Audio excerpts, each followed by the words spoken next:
got all our types.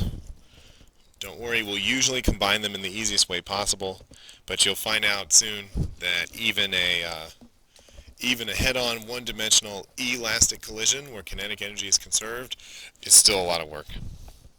I'll show you the shortcuts tomorrow. Okay, let's highlight this stuff real fast before we jump in our examples. This is the other free response test this semester. Oh. Okay.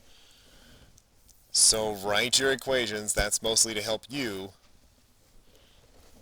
But I'm requiring one step of it for points. Show and label your substitutions. This is also training for AP Physics or freshman physics if you dare to take another physics class from me or a physics class in college.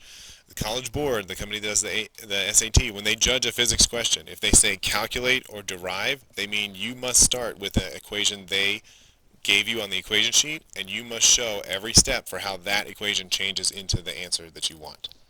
Yeah. So remember, we had example 1 where the ball bounced off the wall, and you wanted the force, and we said there's an equation that goes force times time equals change in momentum. Okay? That's what's given on the sheet. If you don't want to have to write that equation, then you can do this. 0.1 seconds was the time given for example 1. That should be in your notes. It's online. If you missed that day or something, I'm pretty sure I put PDFs of what I wrote. And there's videos on Canvas. Okay, and then we have to do final minus initial. I believe that you can remember delta in science means final minus initial. So we have to do final momentum minus initial. So the final momentum was like minus 0.5 newtons. It bounced off the wall. And then we minus the initial momentum, which was plus 1.0. This was like a 100-gram ball, 0.1 kilos. And it came in at 10 meters per second and bounced back at 5. Okay, if you write it just like that, because we all look at the equation sheet and we know what that says, then you're okay. And at least when you're starting, I strongly recommend the units.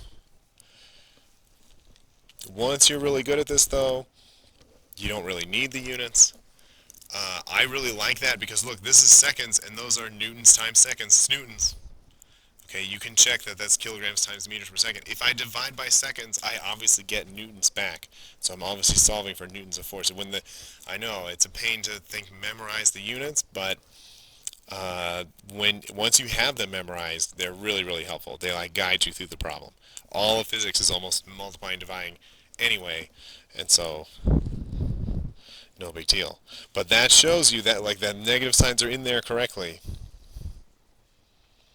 And I have to divide, so I have minus 15.0 newtons is my average force.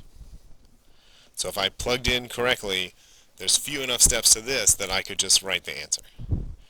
Okay, but we'll get to like diagramming the problems, show and label substitution, draw an axis. Okay, that's pretty easy. Like here's an axis, plus is that way, minus is this way. So clearly I bounce off. Sometimes I kind of give you a picture with a momentum problem so you can kind of visualize it better. But okay, if you, like I talked about the units, if your 15.0 didn't have newtons on it, that's half a point off, at least if that was an important part of the problem. And it better have negative or indicate left somehow. The ball did not get pushed to the right if it bounced left off the wall. Okay. Any questions? Alright, so as you do the homework that you probably haven't started yet, that's good. And as you do the examples, be sure to write all that stuff down. We'll do 2 quick examples. Oh, did anybody need that? Okay. Good. Alright. We have 2, we could call them train cars. One travels east. We'll make east plus. Oh, I put it on there already. And negative is west. Okay, so we'll ditch the units this time because I'm showing off mostly. I have 20 meters per second. and it collides with a mass that's 200, this is mv each time, minus 14.5 equals, I'm writing big so I ran out of room, that's okay. I might label this side start or before. This is the start of the problem. They stick together. Okay, so I said an inelastic head-on collision, so they're going one dimension. I usually give these clues twice in different words, not to confuse you, but to give you two chances to notice that that's what it has to be. Okay, they stick together. That's called completely, totally, perfectly inelastic. Okay, so then I just have my total mass, 3,000 times V final. Okay. If you actually wrote out newtons, that's pretty easy. You have 20,000 kilonewtons. You could do 1,000 newtons times seconds, that's right. Minus 29 kilonewtons equals 3,000 kilograms. That's the K, times V final. Okay, you can cross off the thousands. 20 minus 29 is just going to be 9. 9 newtons, negative 9 newtons divided by 3 is negative 3.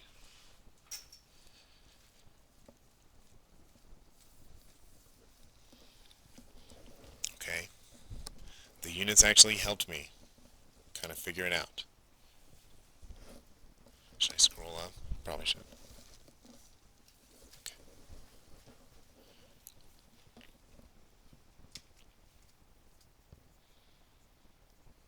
Okay, is it too small? I had 20,000 units of momentum going right. Oh, it's too small to see the little words, the numbers, what I typed. Sorry. Okay, 1,000 kilograms travels east at 20 meters per second and collides with mass 2, that's 2,000, going west at 14.5.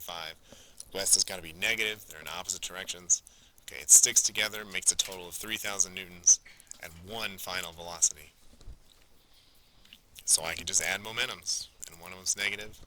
Okay, even though the other mass was slower, it's bigger by a factor of 2. So that cancels out. I could, on practice or tests, I could line them up so they hit and stop and stick together, even though they had different masses and different speeds. It's kind of a fun trick. Okay. Any questions about that one? That's kind of the super easiest collision. That one's so easy I might not put quite that one on the test. I might put like 2 dimensions where you have to do a vector. That's that easy one, but that's a good example of completely inelastic. Let's do regular elastic. Okay, I bump into Mr. Schreiner. So again, okay, well, let's read the whole thing first. I'm going east. I could start to write down. I got 2,000 kilos, and I'm going 20 meters per second east. Inelastic. Doesn't say completely or perfectly or totally. It's just inelastic. Okay. The Honda was at rest at first. Guess it's all my fault.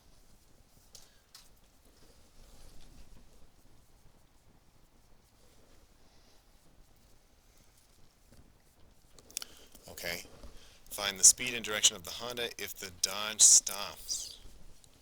Uh-oh. So I have 2,000. I've got my 1,000 Honda. We'll call that object 2. I need V2 final. Do I need to solve for V1 final? Oh no, it stopped. Okay. This is actually kind of an easy problem. The Dodge ended up at 0. Okay. So the story of this problem really is we have like plus 40,000 newtons that transfers from the Dodge to the Honda. This would be like an instantaneous transfer of momentum. We can solve problems on really short times. Okay, so the final is just plus 40.0 meters per second. Yikes. Maybe I have an inform. That's like 85 miles an hour. something like that. Lucky for us, cars and trucks have their wheels on the ground. They're constantly exchanging momentum with the earth, dragging themselves to a stop. So,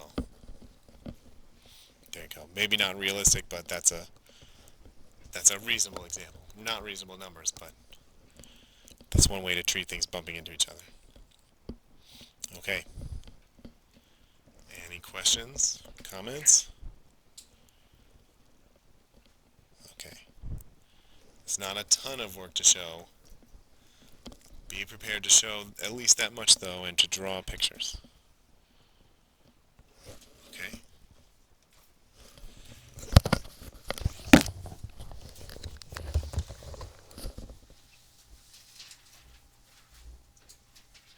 Let's see, you should have your test back. Um, if you want to go over some of those, that's fine.